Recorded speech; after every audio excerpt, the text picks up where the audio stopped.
and welcome to a brand new episode of Happy Mum, Happy Baby, the podcast. Today's guest we've actually been chasing for many years, but here she is today.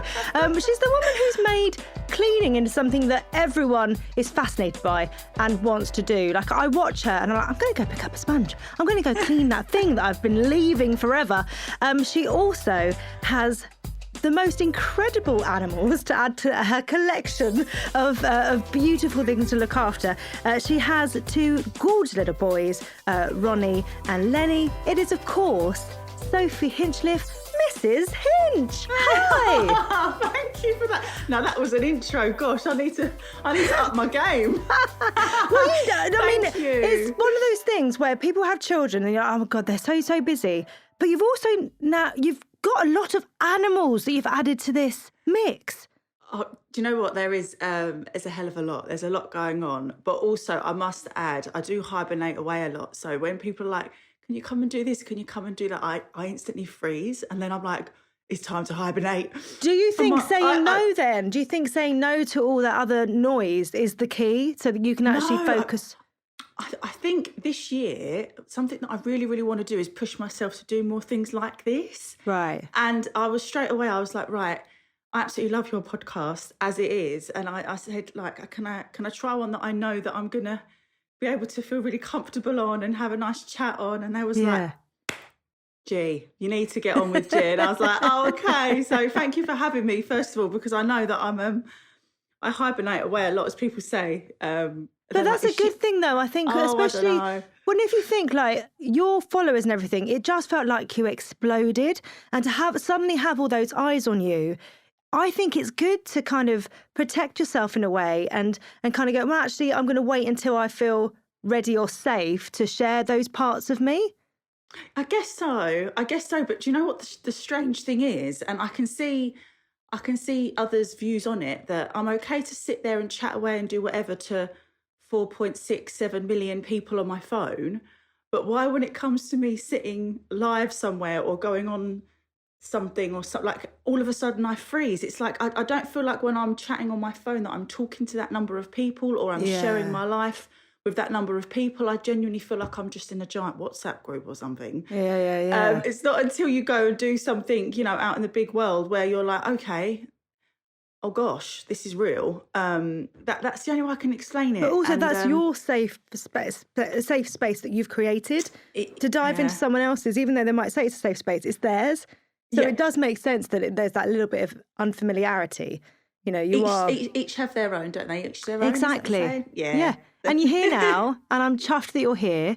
Because now, because if you'd have come on years ago, then we wouldn't be able to speak about Hinch Farm. Oh my gosh, I know, my new venture, shall we say? Yes. My never-ending ideas that Jamie's like, my husband's saying, oh, please, what's next? No, please, let's just stop. We don't need this. And I'm just like, but we do. Like, let's do this. We live once. Let's go for it. And thank you to my followers and to the support that I have on my platform. It's enabled us to be able to absolutely just live our dreams like this. And I feel like sharing it with everyone's just on the whole journey with me, if that sounds mad. And we're all really having fun with it. And I'm learning a lot along the way about all different types of animal poo and mud and but isn't that fascinating in itself, the fact that you are, you love things being clean, or you love cleaning things. So I guess in essence, actually, you've got to love things getting dirty first for you to be able to clean them. Exactly that, which people I think get so wrong. Right, okay. They say, oh, everything's got to be so clean for her. She loves everything spotless and everything. And a lot of my followers will know this, but I've never, ever claimed to be like a professional cleaner. I just enjoy cleaning things. I really get enjoyment from it. So for me, to move to our new house where we are able to have animals and what I call maybe a little pet, more of a petting farm, than a big massive farm. But it's been incredible, and I've had more stuff to clean. So win-win. You're not just standing outside a room going, I'm going to leave it another week so the dust gathers so I get more satisfaction. But it's interesting. So I've been looking up chickens and stuff. I've been looking at them for a while. And actually, one of the big fox deterrents is alpacas or llamas. Yes. So I've been saying to Tom, we have to get chickens and then we do have to get alpacas because they'll keep the foxes away. There are so many people out there that when I do sort of venture out the house, they say, oh, because of you, my wife wants alpacas. Oh my gosh, because of you, my wife. And I'm thinking, oh my gosh, it's gone from all these cleaning products they've got in their house. Now they want these alpacas and these chickens. And I'm just like, I'm so sorry. But sharing it is so fun. And I've loved alpacas, AKA floofs, as I call them, since I was so young. And never in a million years would I think I'd actually have three, just who I can actually see right now, just literally strolling around outside. There was a video the other day of them coming into the utility room. I was like, I love that. They do come in. Jamie's like, is this right? Like, he was trying to put his boots on, and then Roy, my biggest alpaca, just strolled into the utility and was just sniffing his boots like, what are these? But I love them. I'm so grateful to have them. They make me so happy. They make me happy. Did you grow up in the country or anything like that? What was your childhood like? I've always lived in the same town that I'm in now. I've never actually ventured anywhere sort of very hectic or busy. It's quite a small town. Right. I'm close to a large sort of city centre and things, but this is like quite a quiet village town. I went to school here. All my best friends, my closest friends are here.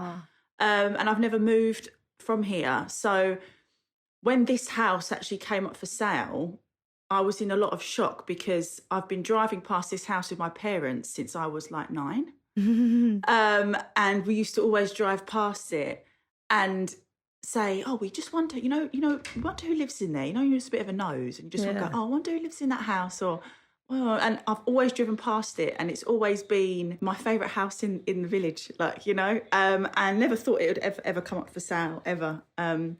And when we got this call to say, oh, there's this property that's come up here, and we were like, no.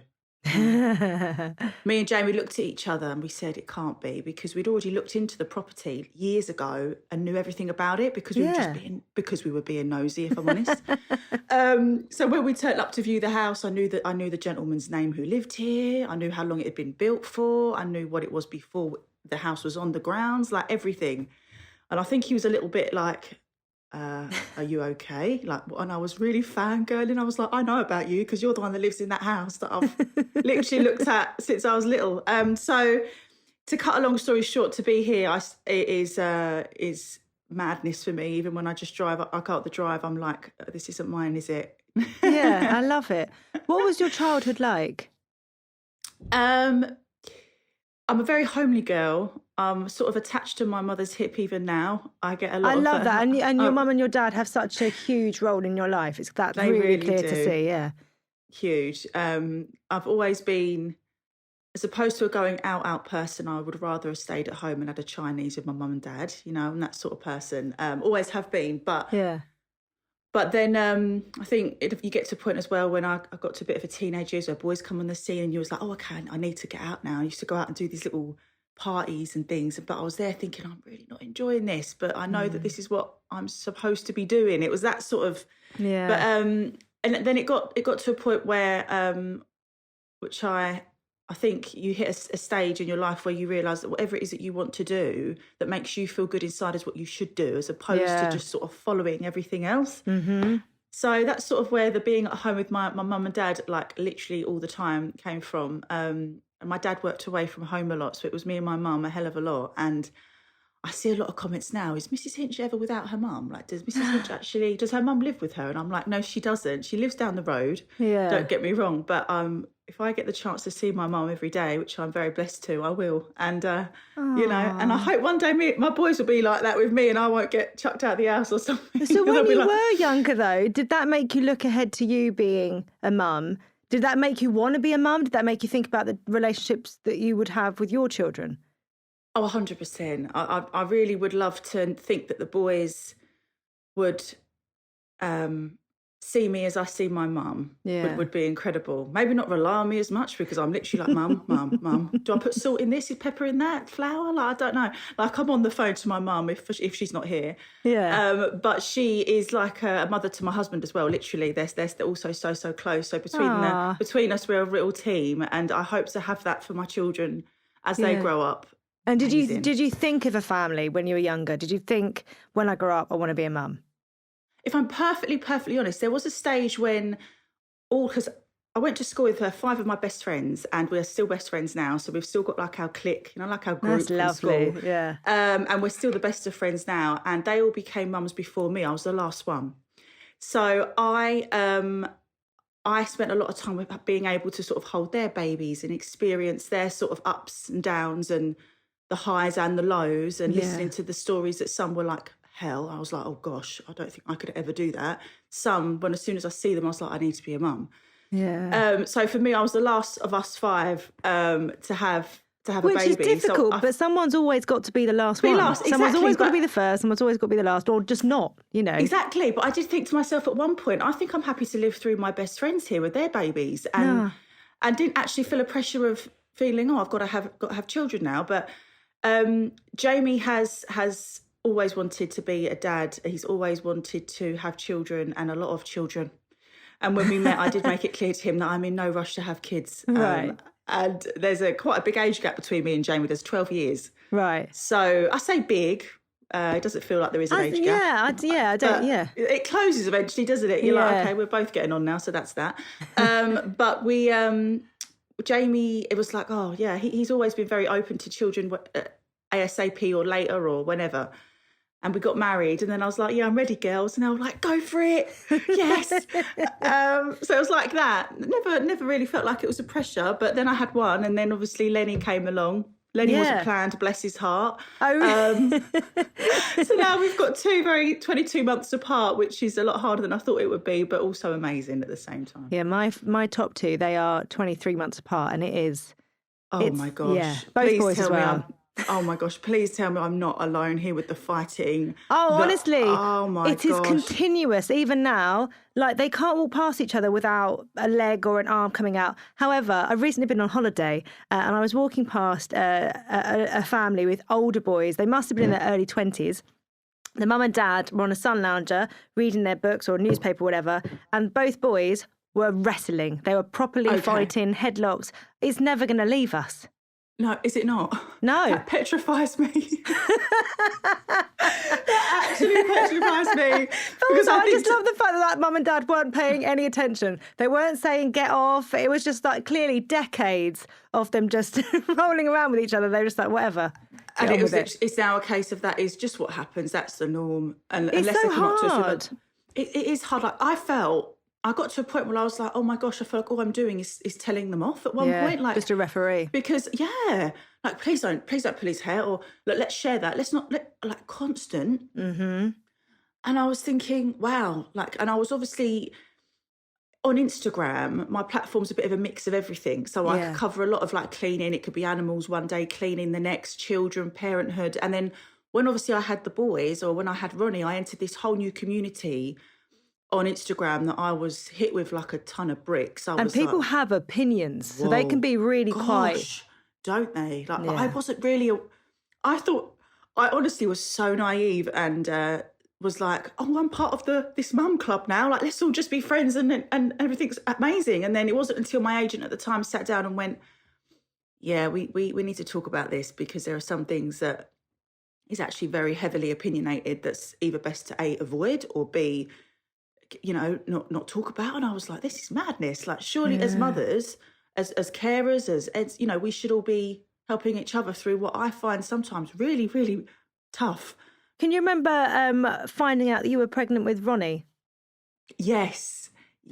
My mum actually knew before me. She went to me, she looked at me as if to say, Soph. I was like, what? She went, do you want to do a pregnancy test? I was like, why? What were you doing? She just said I had a different look. I don't know. I have absolutely no idea. She just said something's different. Like she said, her words were to me, I think you should. And I was like, oh, Mum, whatever, And I went home and picked one up. I remember I picked one up from the shop on the way home, and then I rang Mum. And then I remember I tried to phone my mum, and she didn't answer the phone. So I drove to her house and was knocking on the door like this. Hadn't even told Jamie at this point. Just literally was left him in the lounge and left the house. And she was like, I was right, wasn't I? I said, your mum. She was like, I was right. It's okay. Come here. I was like, how did you know? She said it was your face, your cheeks. I was like, what, bigger or like different colour. Like, what was it? She was like, it was just you. She went, I knew. And I thought that was a really magical sort of, Yeah. I don't know Intuition. how yeah, really, that really stuck with me. And it happened again with my second as well, which was absolutely hilarious. So clearly she's some sort of pregnancy psychic. I don't quite know. But first time round, you said earlier that you were, you knew that that's what you were hoping to fall pregnant. Yes. And second time round was quite the surprise. Yes, second time round was quite the surprise. I was quite shocked, but looking back now, it was the perfect time, because at this age gap, even though now it's probably the hardest it's been with the two of them at this stage right now, when I know that when I do see those glimpses of friendship and the glimpses of holding each other's hands and hugging each other and helping each other up, and it's okay, Lenny, or it's okay, Ronnie, my whole heart just, I've never felt anything like it. So I'm hoping if that grows even more, it's just the right time. Everything happens for a reason, doesn't it? Totally. My third is the same as you, by the way. My third was the same. A complete and utter shock. Yeah. I thought we'd wait another couple of years. And then I was sat on the sofa and I was suddenly really, really cold. And the heating was on. I had a blanket around me. So why am I so cold, like internally cold? It's like, I haven't felt like this since I was pregnant with Buddy. Oh my God. All of a sudden. No, I can't. It's that feeling, isn't it, of, oh my gosh. Yeah. Then I was checking my app, because I always had an app on my phone to track, your periods and your cycles and things like that. I find them really sort of reassuring. I just like them. I think they're really good. And I was like, oh gosh, yeah, it is late. What were your pregnancies like? Pregnancies. So Ronnie's very difficult, very, very difficult. I had a lot of health issues. I have a blood condition anyway, so my blood clots really, really easily. But so I had stents fitted and I had a blood clot just before I fell pregnant with Ronnie. So I was under a high risk sort of pregnancy, I was consultancy led and things like that, just to make sure that I didn't get a blood clot whilst pregnant, because that's obviously not great. He was also very, very low into more or less what felt like my hips. I have no idea. He was, it wasn't straightforward. I also had to have a blood transfusion when pregnant, because my whole body just wasn't, it felt like it didn't work to have a baby. I felt really let down. I felt like I let myself down. I was like, why is my body not doing what apparently it's supposed to do? And it's one of those feelings where you feel like, what's wrong with me? You really do. It must have been scary being told that you'd need to have a blood transfusion. Like that's a big thing. Yeah, but just the fact that I was pregnant, I was just literally just counting my lucky stars every single day and was so blessed. But then obviously all of a sudden when you hear these issues and you're like, right, you need to come in now. Blood transfusion, we need to induce you early. You need to give birth at this particular hospital because the blood team are there. And all of a sudden I just couldn't, and I was losing a lot of weight when I was pregnant as well. So as opposed to putting on it was a pregnancy that, when they say, when one thing goes wrong, little things just keep going wrong. It was one of those sorts of pregnancies. So when they said, okay, as soon as we can, I think it was 37 weeks, I was induced straight away as soon as I could, and they got run out as soon as they could. Did it affect how you could give birth as well? I just wasn't allowed pain relief. Right. That was it. Luckily, I'm very grateful. I gave birth naturally. But where he was sitting, they couldn't, probably TMI, but they couldn't actually examine me or know how far gone dilated I was or anything. Right. I don't know where he was in my body. He was somewhere in my back, I think, or somewhere, but they couldn't. So they never knew how far gone I was. So I couldn't have any pain relief. Did you do hypnobirthing or anything like that to help you through? No, I was too nervous to go to any of the classes with other people. So it was, probably about 4 or 5 hours from when I was induced, which I think is quite quick. Yeah. But it was just so strong. And I was like, I need something. And then the gas in there was making me feel sick. And they said, look, you can have some gas in there. And I was like, but that makes me sick. They said, we can't have anything else. So I just ended up taking the gas in air tube and just chewing on it. I remember just using it as like a like a baby chew. Yeah, literally like a dog with a bone. I was like this.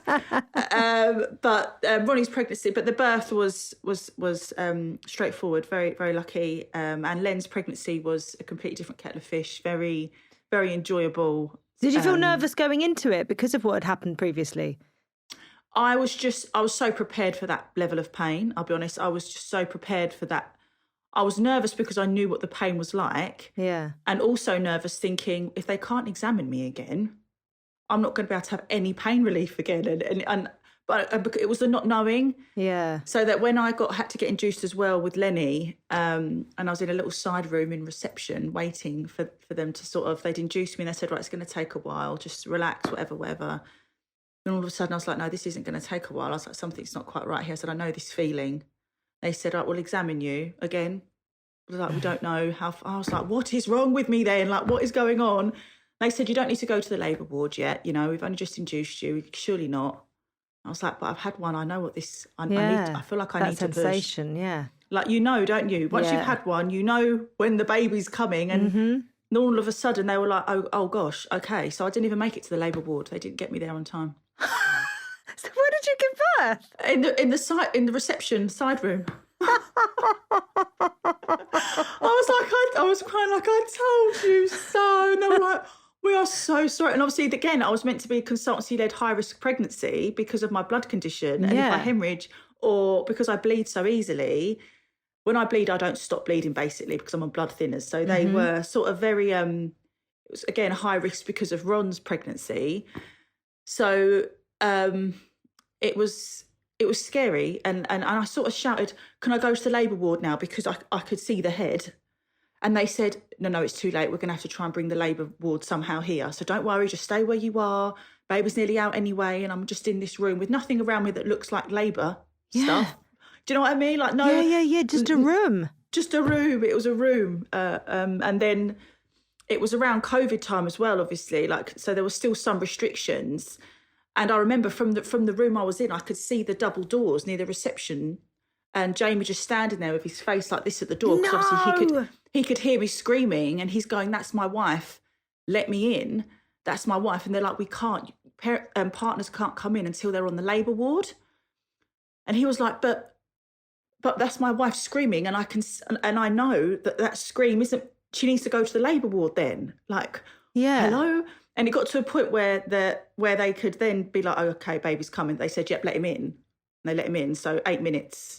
Baby was there, Jamie was there for, and he was more frustrated about the whole thing than anyone. He was really, I say angry is the wrong word, but just like very, he wanted to have been there, to stand there, he said, and watch your wife, and you can sort of to be able to stand there and hear your wife, knowing that you need to be in there, but because of this rule of you have to wait to the labour ward was in place, he couldn't be with me. Well, and he's your support. So hearing you scream and not being able to do anything about it, or hold your hand or something, has got to be really infuriating. He was also going to not miss the birth of his son. Like he was, but the mad thing is technically I should have been on the labour ward. So I said to them, and then when even when baby was almost out, they were like, but it's not the labour ward. I was like, but this is my labour room now. So surely he can come in just because it's technically a reception side room. Yeah. So yeah, never got there, if I'm honest. I don't know what it was like. Second time round, that happened. So eventful. At least it wasn't at the desk or anything. Yeah, it wasn't on, the M25 or anything like that. No, exactly. It was in a room and he was delivered very safe and well. And that's obviously all that matters. But at the time, when I look back at it, and if you want a birth story, I was like, yeah, reception. And I'm like, oh. Like, yeah, did tell you. Told you he was coming out. What was it like meeting Ronnie for the first time? Because obviously that's the first time, I think with your first, it's the first time you felt what a newborn, fresh out the box baby feels like. And there's nothing like it. Like, holding other people's babies is not the same as holding a newborn. I just remember thinking, he's so hot. That was my first thing. I was like, oh my gosh, he's so warm. Like, why is he so hot? Like, what's happened? And then I was shaking so much. I was, my mum was there, bless her heart. My mum was there with me and Jamie, and she and my sister, actually. Somehow I managed to have that many in the room at the time. Don't know what happened. But she said that I was just so, because I don't remember much of it, she just said you were so traumatised that literally anyone could have done anything to you at that time. you were uncontrollably shaking that you didn't even really look at him. And I feel terrible when I look back at that or think about that. I didn't get that moment of, when people have their little babies and they go, oh my gosh, like I had that with Lenny. I did have that with Lenny. But with Ronnie, I was just in so much shock and didn't know what happened and just felt this heat put onto my chest and didn't even know where to look, shaking so much that I couldn't even hold on to him. Legs were still up. And I was just like, just didn't know what had happened. And then they took him away to weigh him and do everything they needed to do. I honestly, so strange, but bearing in mind I had no sort of medication that could have potentially made me slightly out of it or whatever. I had nothing. It was completely blank. I was just in shock. I remember shaking so much that I couldn't, my body was moving off the bed. Yeah. I was just absolutely traumatized by it, which is the only way I can explain it. I think also being induced, my body just wasn't ready at all. The complications on top of that anyway with the pregnancy, but the fact that I was just not prepared for that was not, nothing can prepare you for it. They say it, don't they? But yeah, I don't want to put anyone off that listens to this because please know my baby for some reason was sat somewhere, lodged somewhere completely wrong, I reckon, in my stomach, bless his heart. He got comfortable somewhere, very uncomfortable for me. But yeah, it was, I don't know, those moments, did you really, like, is it one of those things where... I think it's one of those things that has been built up in this Hollywood style meet for the first time, eyes meet, life makes sense moments. And actually it's far messier than... Isn't it? Yeah. And for some people, I think that happens. And for others, it just simply doesn't. It happens in a different way or at a different time. It might be something that grows, but your body has done something huge. And actually, like you, I didn't have any drugs. And so I went down the hypnobirthing route. But my mind, I felt like I'd taken every single drug known to man. So when my baby was born, in many ways, I wasn't there because my brain was being fired off in all sorts of, weird and wonderful places. Yeah. I'm completely with you. I think when I hear some people's absolute magical, beautiful birth stories, I love them because I love a birth story. So I'd happily listen all day. But at the same time, I think, I felt terrible because I was just not an emotional, happy, oh my gosh. I was just like, what's happened? Like my mum said she's never seen me so like dead to the world. Like I just was not there. And I know it's bad when my mum has to literally, she'd come and told me off at one stage as I was pushing, not joking. I was screaming so loud. My mum come up to me at one point, literally like I was 15, went, right, now you listen. Now you listen to the midwife. You need to push when she's like this. And I was like, shaking her finger at you. That's what you need. You need your mum's whacking finger in your face. That'll get you through. Mum, I don't need this right now. I was like, what? She was going, no, but I listened because obviously it was my mum, and I did, and it was the best thing she could have done at that time. Jamie was there. Soaking my head with what I wanted. I wanted a wet cloth on my head, right? Yeah. But it felt like all he was doing was holding a dry cloth on my head the whole time. So I was going to him, what are you doing? The cloth is dry. And he was like, the cloth is wet. I was like, it's not. You're making me dry. I need a wet cloth on my face. And he was like, I don't know what else to do. And he's like literally hanging it under this tab on this seat, coming over to me going, is this wet enough? And then I'm covered. And then all of a sudden he's like washing my face. And I'm like, you're washing me. And he's like, I don't know what to do. So overall, it just was not. And then the midwife, bless her heart, was like, your wife's legs are too strong. I'm quite tall. Yeah, are you? I'm nearly 5'10", so I'm quite tall. Oh, wow, you are tall, yeah. Yeah, so for me, when I'm pushing, my legs are quite strong. So the midwife, bless her heart, the one that was in there was like, to Jamie, like, you hold her leg because I can't, and she's pushing her legs, so you need to just hold her legs. So he's trying to hold my leg, and then I'm like, wet my face. He's like, I can't do two things at once. And I'm like, I told you that ages ago. So it wasn't this beautiful, tranquil birth. Or even this lovely moment between you both. Yeah, no, it wasn't there. It was not there. I literally, at one point, I was like, what are you doing with that cloth? It was like, I'm doing what you're asking. I was like, no, you're not. Don't argue with me. And my mum was looking as if to say, Jamie, just shut up, because bless you, nothing you say is going to be right. You're not going to win in this moment. You're not going to win. He was just no. let I was it go. like, are you still seriously trying to point school when I'm giving birth? Like, go away. He was like, I can't. I'm holding your leg. But there was one point, I think, which triggered it for me. My mum, bless her heart, I think she struggled at one point when it was the most painful part of it for me. All of a sudden, she'd gone, and I was like, where's my mum? And all I could do was see her in the corner of the room facing the wall, and her hair just sort of quivering from the back. She'd obviously got to that stage where she was like, I can't help my daughter. And that's never happened before, never happened since. Like, we've had that moment of she just was, and I could imagine me being a bit like that. Obviously, if you see your child in so much pain that you can't do anything about it, and there's that intense scream that you've never heard. Yeah. Obviously, I've not experienced that, but from my babies, but even when I hear them cry if they're falling over and I know that cry, I'm like, I know what that cry is. Yeah. And my mum, I just remember her being like some like naughty kid that had been sent to the corner of the room, and she was just standing there like this. I was like, Mum. She's going, I can't at this minute. I can't at this minute. And I was like, so it actually it hits a lot of people. It's a big thing. And I think that magical moment of me and Jamie, we once we held baby and had that moment, it was And everything amazing, else disappeared. Everything else was forgotten. The massive row had just been forgotten. Yeah, the wet cloth, the dry cloth. To this day, I still say it was not a wet cloth. Do you still argue about it now?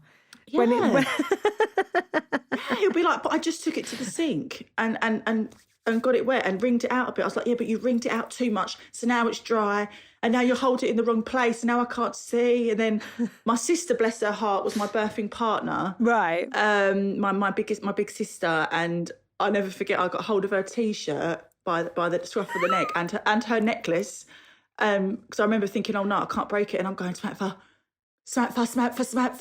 And she's going, you're doing it though. I'm like, I can't do this. She's going, bet you are. She was and she's an incredible auntie, and to have her there, I would have done the same again if I could have done with Lenny, but obviously restrictions and reception rooms, it didn't quite happen. I mean, both very dramatic, but both very different. Yeah, very different. But I'd do it again. How mad is that? I would do it again. That's amazing. I think it's often that thing, isn't it? People kind of, if it's so bad, why do we do it again? There's that thing that I hear so often. I think during my third, I think I was in labour, and nothing was going wrong. Nothing was particularly intense, but I had that moment of this is the last time. And it was really fascinating, kind of going... Do you get that sort of feeling of, you just know that it's, when you just know... Okay, yeah, my body wasn't happy with me during pregnancy third time round. So I think, I just think I was a bit like, well done, you're done. You're finished now. The shop is shut after this one. We've had a great time. Thanks for shopping. Yeah, thanks for shopping. Don't come back. Yeah, the shutters are going down. Yeah, that's it. It's that it's a feeling that you. It's like, I guess, when I was like, oh yeah, I'm ready now. Yeah, to have one. It must be the same thing as, like, one of my best friends said to me, she's got 2 boys. I said, oh, would you want another one? And she said no. And I said, oh, what? Not at all. She was like, no, I just know I don't. Yeah. I know, I just know I don't want to, and nothing will change my mind. I think you just get to that point, which is really interesting. And I know that I'm not at that point, so I do know that I would love to have another one, and but exciting. Just not yet. It is, but gee, 2-3 years, I need some sleep. Like, my boys still don't sleep through the night, and we're still bed hopping.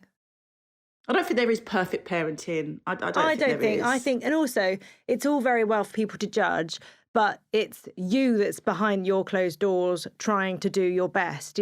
I've slept in cots, I've slept next to cots, I've slept holding hands, I've slept on the floor. Like, we've done anything and everything. And I just think now, if one of the kids wants to jump into our bed and have a little cuddle, well, they just want to cuddle. It's just one of those things as well. Like, every child is different, and that is what I just find so beautiful. Because Ron, if you touch him when you're asleep, then mate, all hell breaks loose. Leave him alone. Really? He likes his space to do his thing, to move about and get himself asleep and do his thing.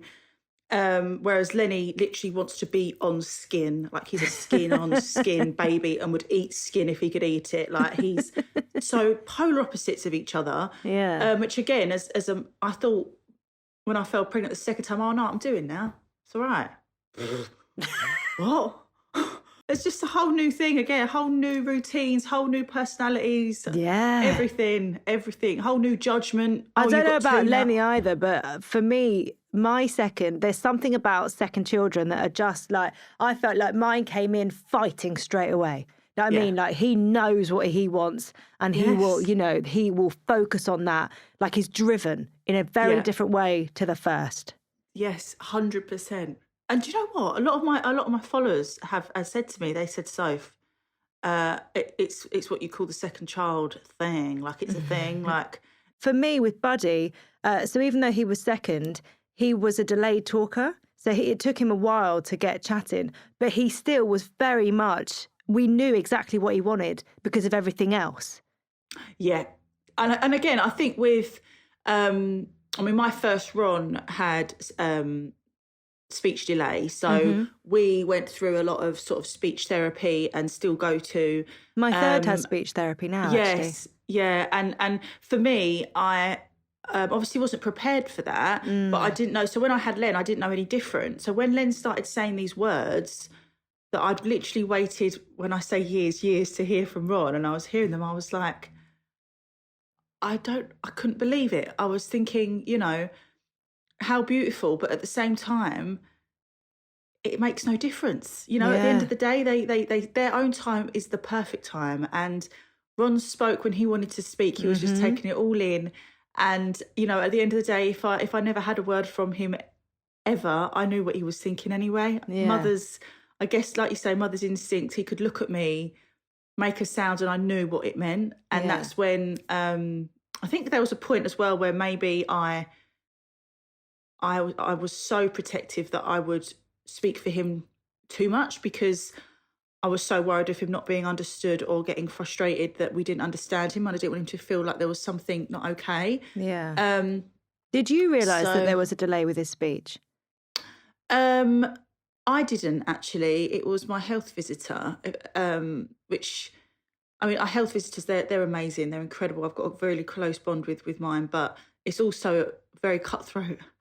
When you have that one visit where, they come in with this piece of paper and they're just sitting there and all you can see is no, no, no, no. And you sit there and your heart just crumbles because you just think, have I let you down? Like, have I don't understand.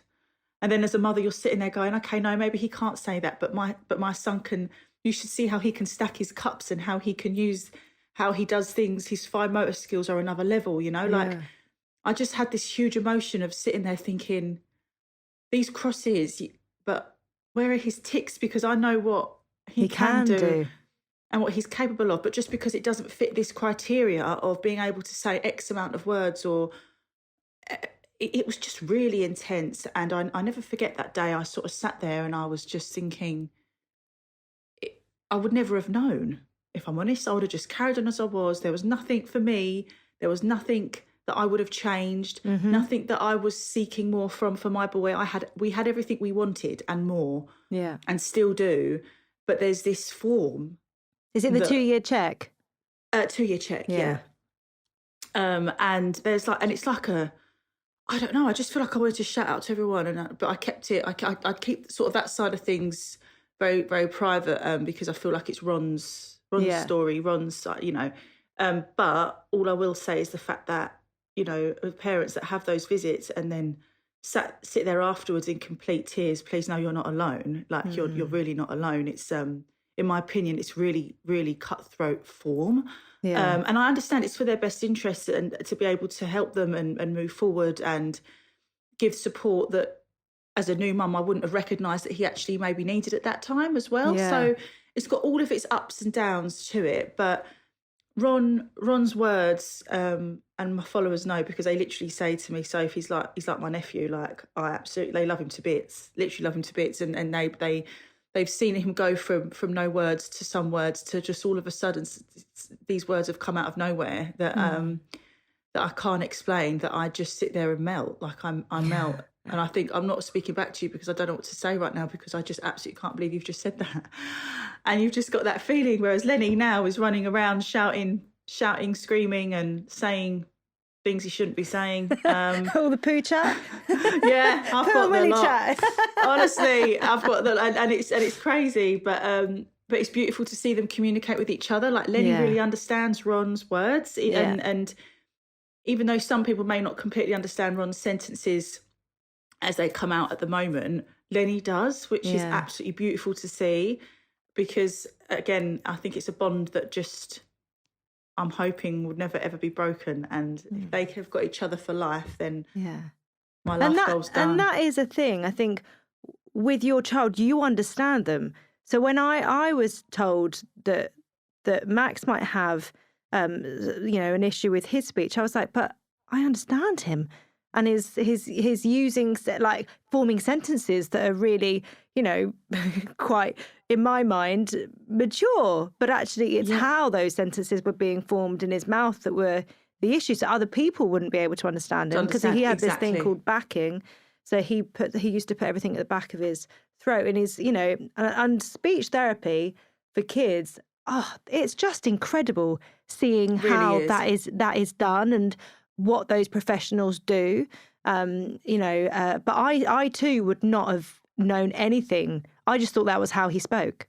How did you find the transition from coming out of hospital to going home? Because that's a massive gear shift, isn't it? Arriving home with a newborn.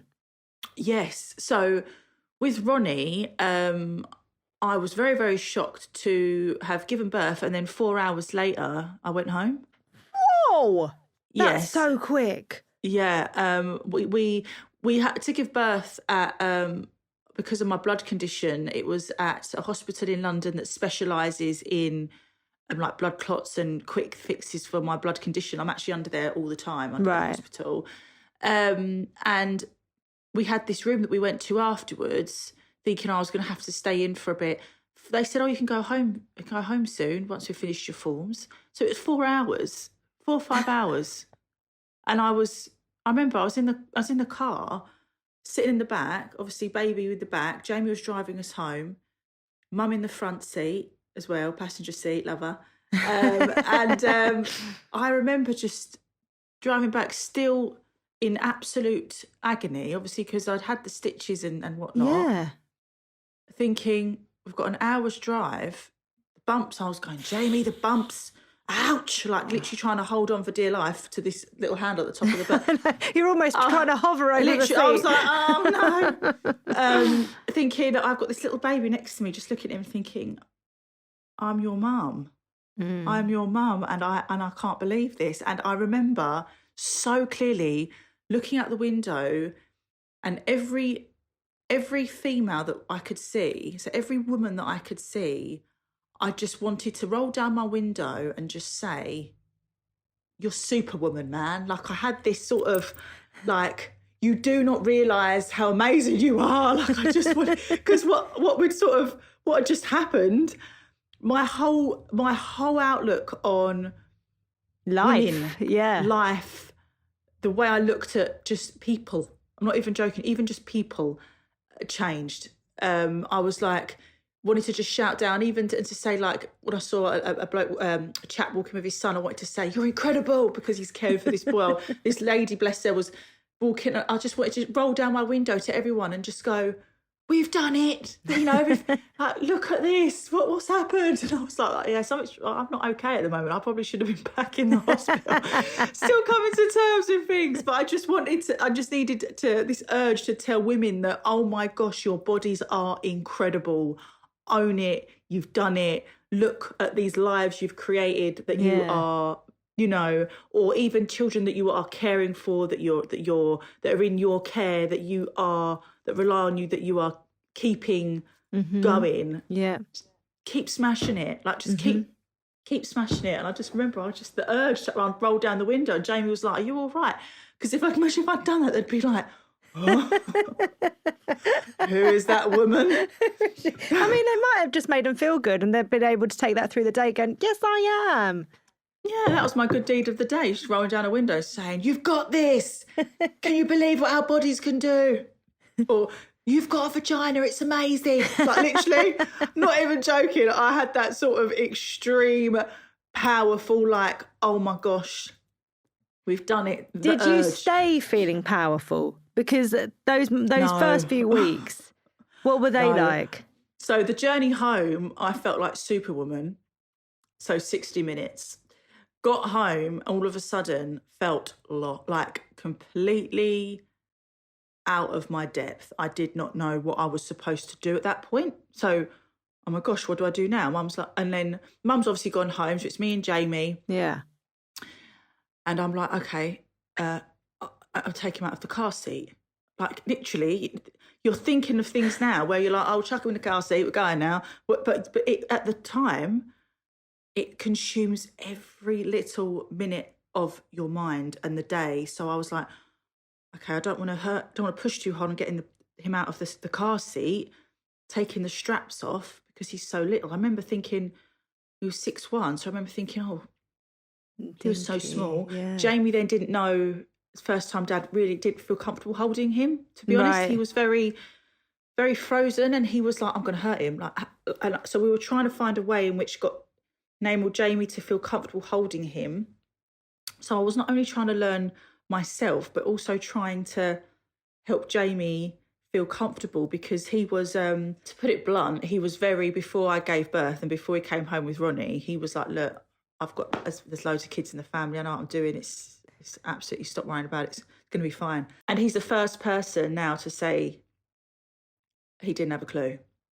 He will say it himself. He was like, "I absolutely have never been so clueless in my life."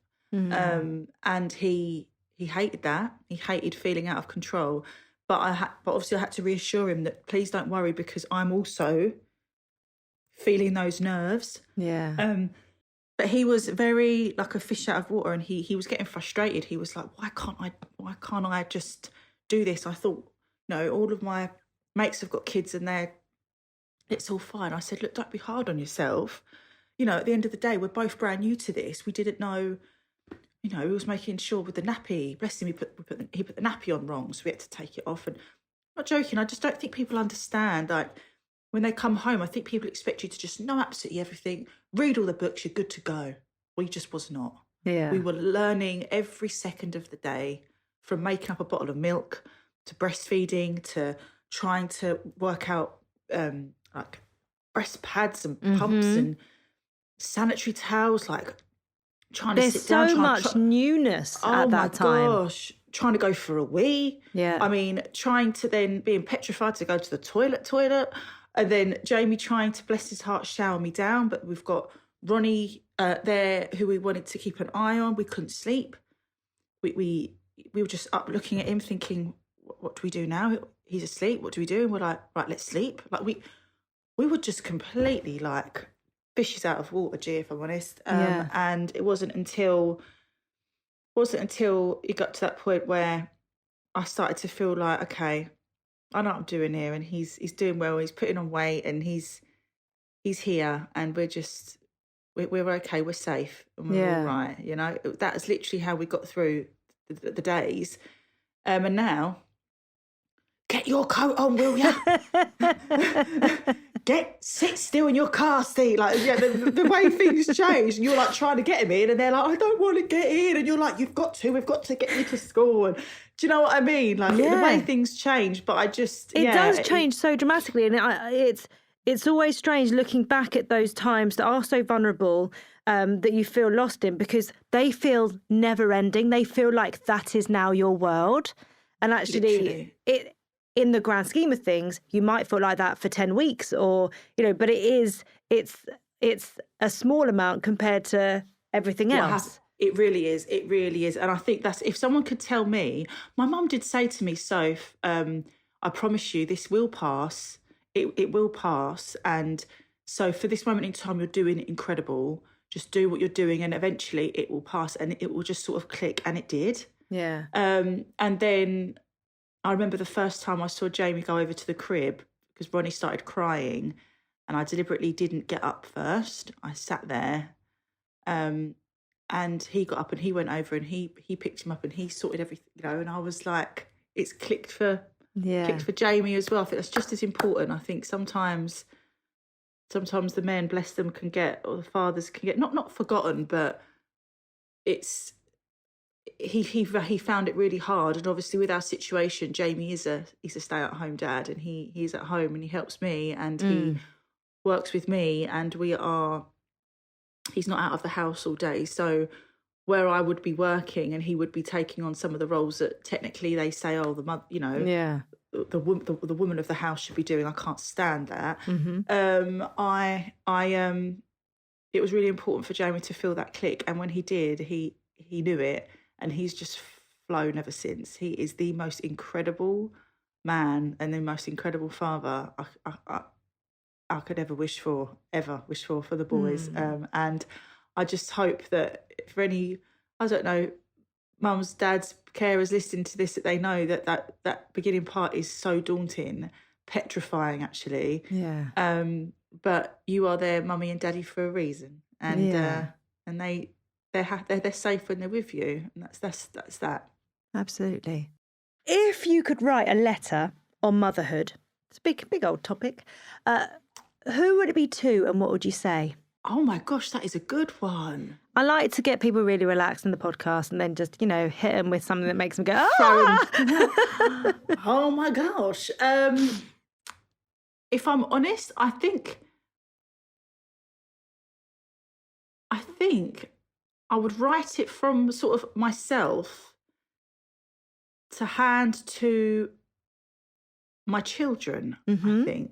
So, because actually it's quite strange you've asked this. So for Christmas, I bought my dad on Amazon a little book called Granddad's Story. Right. And in this book, it's empty. It's empty, but all there is there are questions on every page about him. So it could be, what was your pets? What was your pets' names when you were little? What job did you have? What sort of school did you go to? What was your neighbours like? Yeah. He's like literally, it's like an interview. And the reason I bought him that is because he loves to talk about himself. My dad, bless his heart, loves it.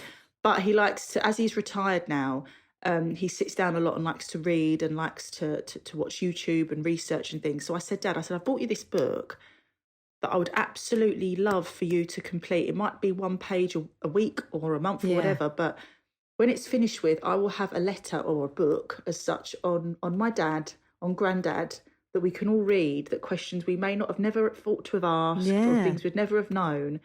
And there's one page that he has completed that he's actually sent me a screenshot of, which told me about a cat that he had, and that he was a little boy in the street, most lovely little toddler in his close that used to knock on all the neighbours' houses. They used to give him sweets, like things that I just never knew. Yeah. And even just reading that one page, I can't wait to read the rest. So I feel like I'd want to do something like that to hand down to my boys or to my family. So if there's ever a day where they would think, we'd never know, I don't know. Yeah. It's there. So something like that. I love I don't that. know. Yeah. I don't know if that's a really weird present to buy. My dad was like, opened this book. He's like, there's nothing in there. I was like, no, because it's going to be a story of you. Yeah. That I'm going to have to hand down with all the questions in it. And they're the most random questions when I tell you, G. Honestly, some of them are like, what was your first time that you went out and got drunk? But I mean, for my kids, even when we're old, just be able to read that, and God forbid, but those ever a little time facts as well. It's that one of those things, isn't it? At some point, we all know it's a fact of life. People won't be around to give those answers, to share those facts, and they get forgotten. So it's nice in a way for your dad to be able to sit down and think about that, think about his life, especially now he's retired, think about his life and all those different moments. There's something really therapeutic, I think, and cathartic, I think, in looking back. But also knowing that, you'll be on the receiving end of all that information is amazing. It's like giving someone, rather than a letter, it's like giving someone an encyclopedia of your life. That's what I mean. Something.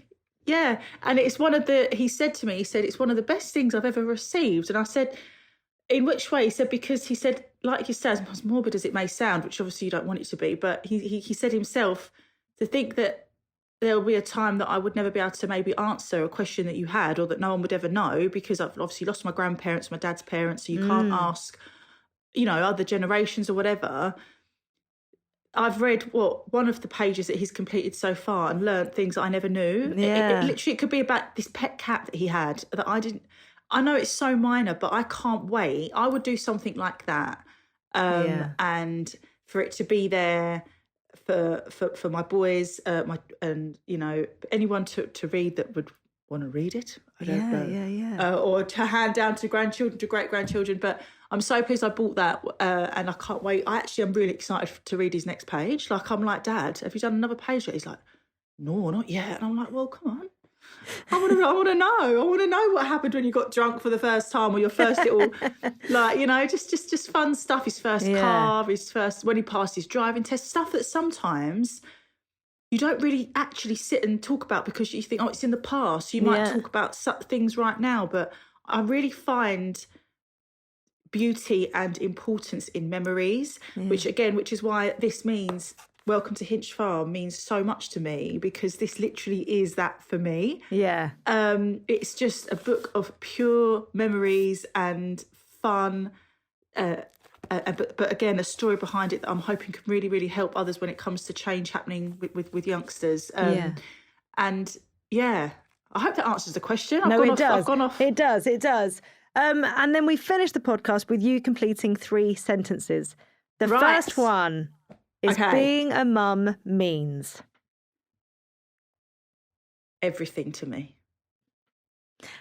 Since having children, I don't know who I am anymore.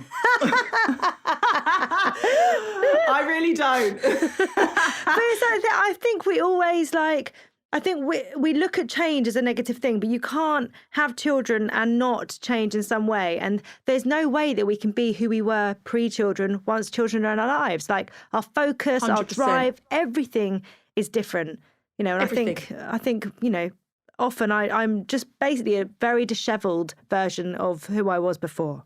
That's how I feel.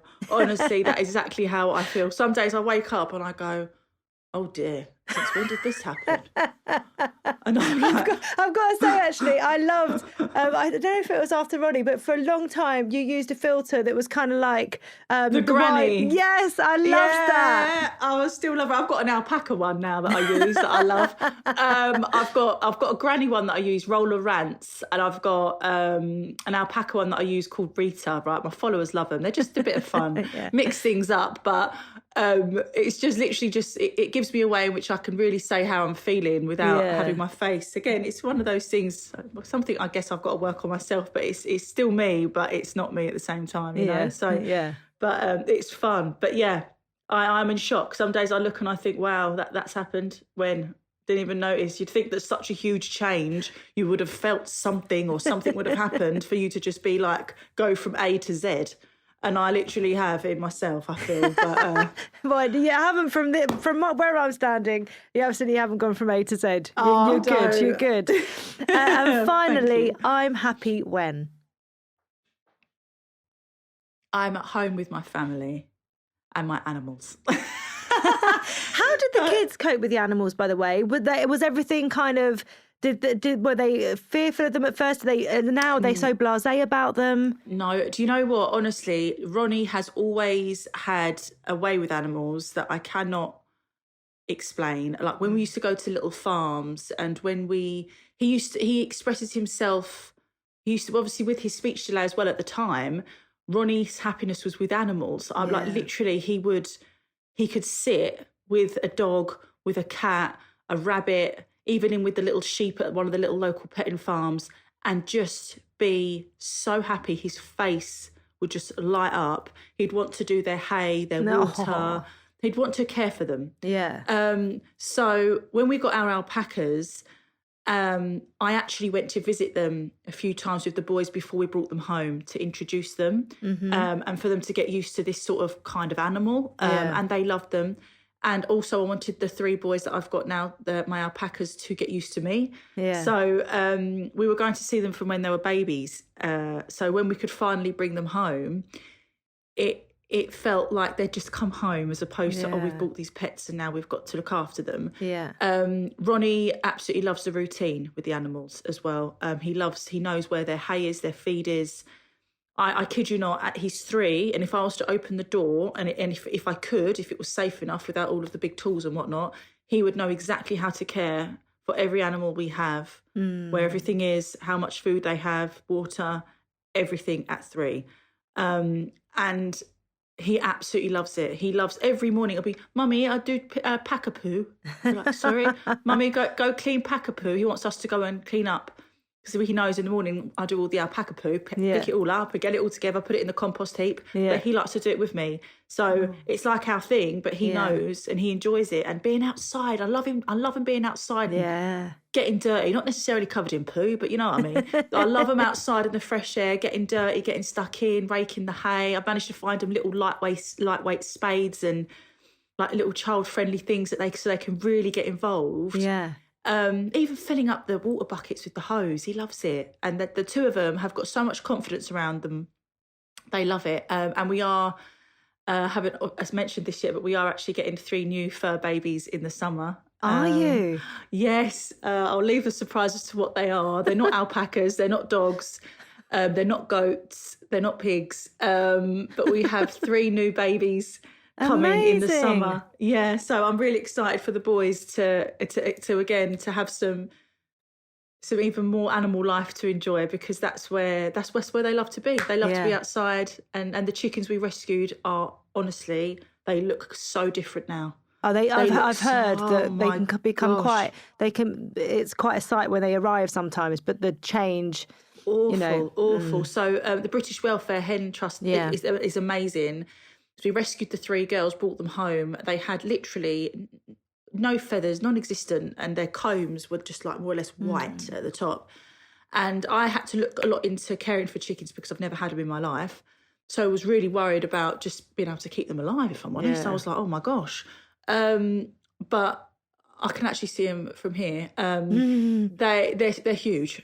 They're absolutely huge. All of a sudden, they're just these feathery balls.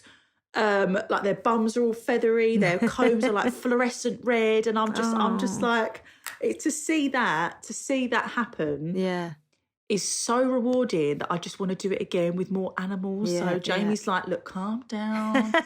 And this other little patch of land has come up behind the back of us, and I'm like, oh my gosh. Jamie's like, no, and I'm like, but we could put some more animals on there. So lots more to come, hopefully, at Hinch Farm. And I cannot wait. I cannot wait to see it. Sophie, thank you so much for joining me today. Thank you. It's beautiful. Been so nice. Oh, I've loved it. It's like, we just had a nice little natter. Thank you. No, thank you. I don't go to any mum and baby clubs or mother clubs, so it's nice to have a nice chat and not feel like I'm absolutely losing it and it's not normal. So no, this is the one place you can come. It's definitely normal. It's all fine. Oh, bless you, Jane. Thank you. Thank you for having me as well. I'm so grateful. Not at all. I hope you enjoy the book. Honestly, I've loved it. I'm going to read it to the kids tonight.